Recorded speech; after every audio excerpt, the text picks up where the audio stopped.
Em, Perkenalkan, nama saya Mixzelda Ramanvan dengan NIM G00240087 dari kelompok A5.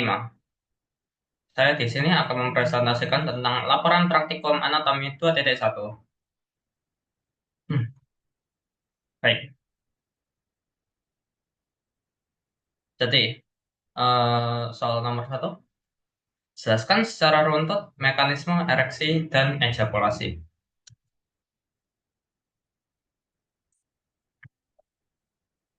Jadi, mekanisme ereksi. Mekanisme ereksi penis ini terkait dengan sistem parasimpatis.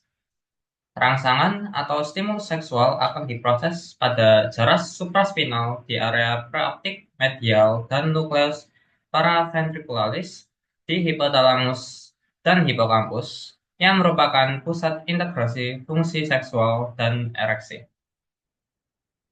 Rangsangan sentuhan akan diterima oleh reseptor aferen nervus dorsalis penis, itu termasuk sensibilitas dari aferennya, menuju segmen sakralis 2-4. Impuls dari hipotalamus dan hipokampus melalui serabut parasimpatis segmen sakral 24 menuju saraf efren nervi erigentes. Serabut ini dapat memberi efek relaksasi otot polus corpus cavernosum penis, dilatasi arteri helicinae atau enggak profunda penis dalam korpus cavernosum sehingga darah masuk dan bisa mengisi ruang cavernae yang ada di korpus cavernosum tersebut sehingga tunikal bugineanya terekam sehingga vena-vena yang menembus tunika itu terjepit. Jadi darahnya tidak bisa kembali lagi dan akan tetap mempertahankan ereksi. Dengan demikian, panjang dan diameter penis bertambah besar dan disebut berada dalam posisi ereksi. Hmm. Setelah itu, ada mekanisme ejakulasi. Mekanisme ejakulasi ini termasuk sistem saraf simpatis. Mekanisme ejakulasi dibagi menjadi dua proses, yaitu emisi, transmisi cairan semen ke dalam uretra, lalu ejakulasi, yaitu adalah keluarnya cairan semen dari OUE atau ostium urethra externum. Nah, reseptor kulit glans penis atau tubuh deferens yang penuh, aferen oleh reseptor aferen oleh nervus pudendus syndrome akan membawa rangsangan menuju segmen lumbalis 1-3. Pada saat proses emisi, dinding ductus deferens berkontraksi, otot-otot kelenjar vesikalis dan bulbo urethralis berkontraksi, sphincter vesika urinaria berkontraksi. Proses ejakulasi juga menyebabkan kontraksi dari arteria helicinae atau enggak profunda penis, sehingga bisa mengalirkan darah ke venula dan ditambah kontraksi dari muskulus bulbus spongiostis dan musculus ischiocavernosus sehingga dorongan mekanis untuk mengeluarkan semen dari uretra. Lalu, jadinya overview-nya, mekanisme ereksi ini termasuk saraf simpatis. Artinya mereka dipengaruhi oleh segmen sakralis segmen vertebrae sakralis 2-4 atau enggak vertebrae sakralis. Sementara untuk mekanisme dari ejakulasi itu dipengaruhi oleh saraf simpatis, yang berarti mereka dipengaruhi oleh eh, saraf-saraf dari vertebrae lumbalis 1-3. Baik. Itu untuk laporan satu. Lalu, laporan 2. Jelaskan secara runtut anatomi dari organa genitalia feminina dan eksterna. Dari feminina eksterna. Jadi strukturnya terdiri dari mons pubis, yaitu adalah merupakan area kulit menonjol yang menutupi simfisis osis pubis, ditutupi oleh pubis atau rambut pubis. Klitoris merupakan organ erektil yang homolog atau sama dengan gland penis pria. Lalu ada juga labia mayora. Labia mayora ini merupakan kelipatan kulit yang menonjol dan membentang ke arah dorsal dari mons pubis. Homolognya itu sama seperti skrotum pria. Ke arah anterior dan posterior, labia mayora, dexter, et sinister akan saling bertemu dan membentuk commissura labiorum anterior et posterior. Labia minora merupakan kelipatan yang tidak mengandung lemak dan kulit yang tidak berambut. Terletak di antara kedua labia minora membatasi bagian lateral dari OUE atau ostium urethra externum dan orificium vaginae. Pada wanita yang sudah pubertas, akhiran posterior dari labia minora, dextra, et sinistra akan berhubungan membentuk frenulum labiorum pudendii atau pochette ke arah anterior. Setiap labia minora terbagi menjadi ada lapisan atas yang berjalan di atasnya klitoris membentuk kelipatan yang saling bertemu membentuk tutup dari glans klitoris disebut prepucium clitoridis. Bagian bawahnya itu berjalan di bawah klitoris saling bertemu membentuk frenulum dari clitoridis. Lalu vestibulum. Vestibulum ini merupakan ruang yang dikelilingi oleh labium minus yang menjadi muara dari ostium urethra, ostium vaginale, dan ductus vestibularis, mayor dan minor. Glandula vestibularis mayor atau glandula Bartholin. Glandula ini homolog dengan glandula bulbourethralis pada pria. Setiap glandula mempunyai ductus yang akan bermuara tepat di sebelah lateral pada cekungan di antara dua labia minora. Lalu juga ada yang disebut himen. Ini merupakan selaput mukosa kaya pembuluh darah. Ada macam-macam jenisnya, yaitu adalah anular atau mengelilingi, septum itu membagi di tengah, ribiformis itu berlubang-lubang, imperforata itu tertutup, sehingga darah menstruasi tidak bisa keluar. Karena himenalis adalah sisa-sisa himen yang sudah rusak akibat air panas.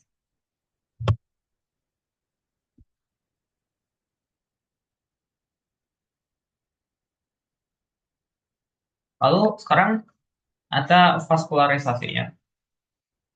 Vaskularisasinya ini terdiri dari arteri pudenda interna yang yang akan meneruskan menjadi arteri perinealis, bulbo-vesiculi, dorsalis clitoris, dan femoralis profunda. Lalu, vena pudenda eksterna akan bermuara pada vena sapnea magna, vena dorsalis clitoridis profunda akan bermuara pada vena pudenda interna, dan vena dorsalis clitoridis superficialis akan bermuara pada vena sapnea magna. Inervasinya itu ada nervus cavernosi clitoridis berasal dari splanchnici pelvici yang akan menyebabkan ereksi dari klitoris. Sedangkan nervus pudendus itu adalah somatosensorik. Baik, kita lanjut ke nomor 3. Jelaskan anatomi dari RAN beserta vaskularisasi dan inervasinya.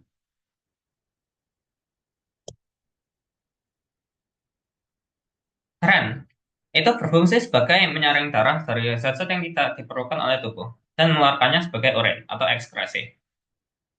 Ini fungsi lainnya juga untuk mengatur keseimbangan air, elektrolit, dan asam basa darah. Lalu juga mempunyai fungsi endokrin, yaitu menghasilkan enzim eritropoietin, renin, serta hormon eritropoietin, enzim renin, serta hormon kalsitriol. Posisinya, ren ini sebagai organ Sedgwick atau retroperitoneal.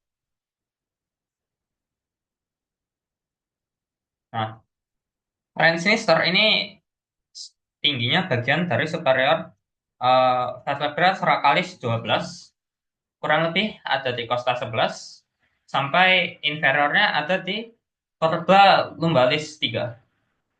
Sementara Ryan Dexter itu lebih rendah setengah vertebra karena adanya pendesakan dari lobus hepatis dextra. Lalu, lapisan pembungkus Ren ini dari profunda ke superficialis itu ada kapsula fibrosa, pembungkus yang meliputi Ren langsung melekat erat pada permukaan luar Ren.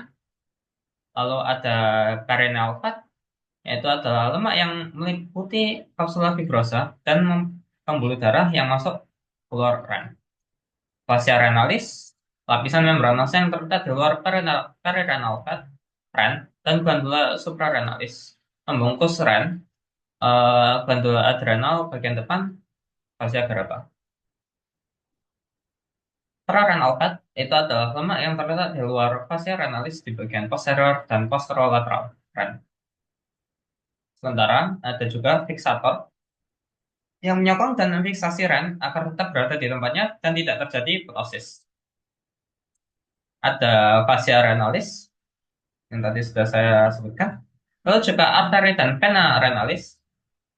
Lalu corpus, setelah itu ada corpus adiposum atau yang terdiri dari pararenal dan perirenal fat yang tadi sudah saya sebutkan.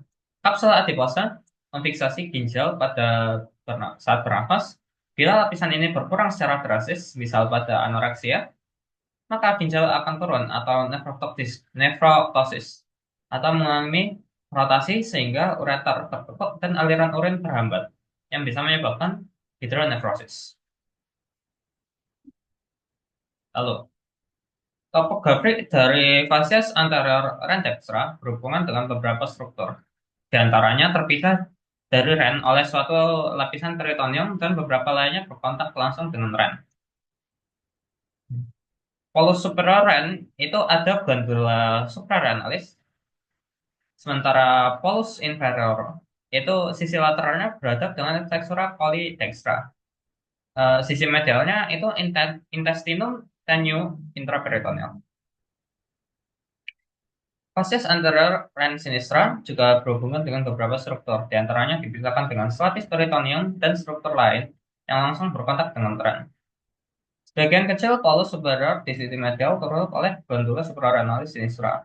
Sebagian polus superior tertutup oleh gaster intraperitoneal dan lien.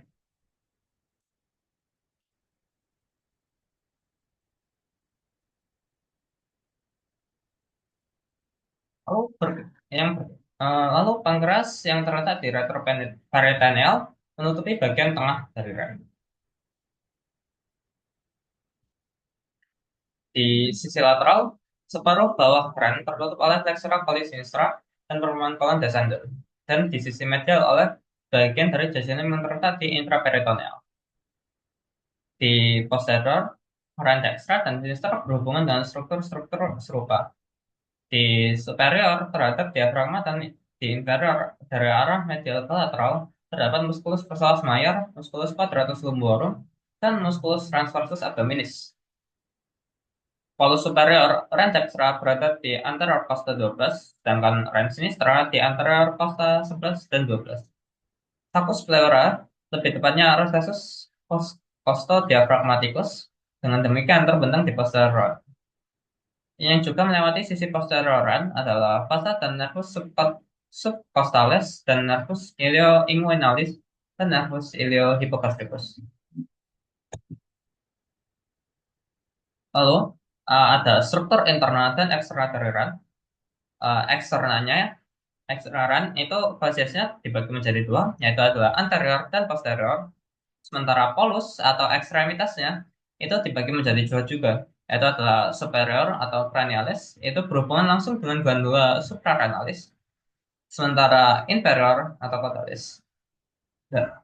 Hmm. Lalu, margonya. Margo lateral itu berbentuk convex atau cembung, dan margo medial itu bagian yang cekung.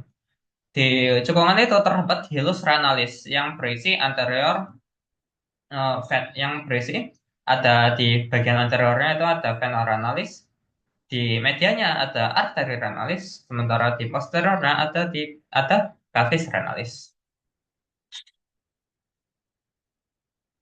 Lalu struktur internalnya itu terdiri dari cortex renalis. Kolomna kolomna renalis seperti ini itu struktur di antara dari piramidis renalis. Ada arcus corticalis, yaitu adalah lengkungan yang menghubungkan antara kolomna renalis. Lalu dari cortex, selain cortex juga ada medulla. Medulla renalis ini yang tadi piramidis renalis itu massa yang berbentuk seperti konus atau piramida. Papilla renalis, apex dari medulla renalis menghadap sinus renalis. Foramina papillaria adalah lubang-lubang di ujung papilla renalis dan mora ductus papillaris seperti ini. Ada calyx minor, masing-masing berhubung dengan satu atau lebih papilla renalis. Calyx mayor itu gabungan dari calyx minor. Calyx renalis itu gabungan calyx mayor yang akan menjadi ureter. Dan sinus renalis itu adalah pelebaran dari hilus.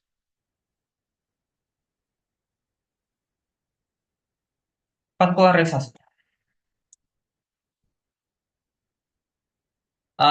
Jadi, fasa arteriosa yang menuju ren adalah arteri renalis. Aorta abdominalis dari vertebra lumbal 1 hingga vertebra lumbal 2 menuju ke arteri renalis dextra et sinistra, lalu ke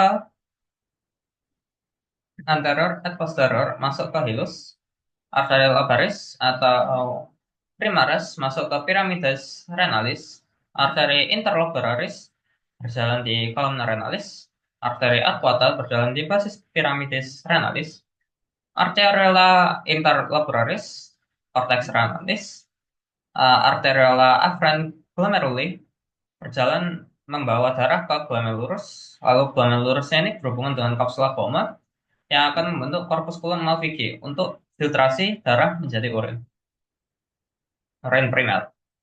Sebagian kecil darah tidak akan difiltrasi, melainkan tetap mengalir ke glomerulus menuju arteriola efferent glomeruli dan arteri rekta yang berfungsi untuk reabsorpsi di tubus ginjal. Setelah vaskularisasi ada inervasi. Inervasinya itu ada plexus renalis. Somatic afferent dari renalis ini diinervasi dengan nervis planici thoracici.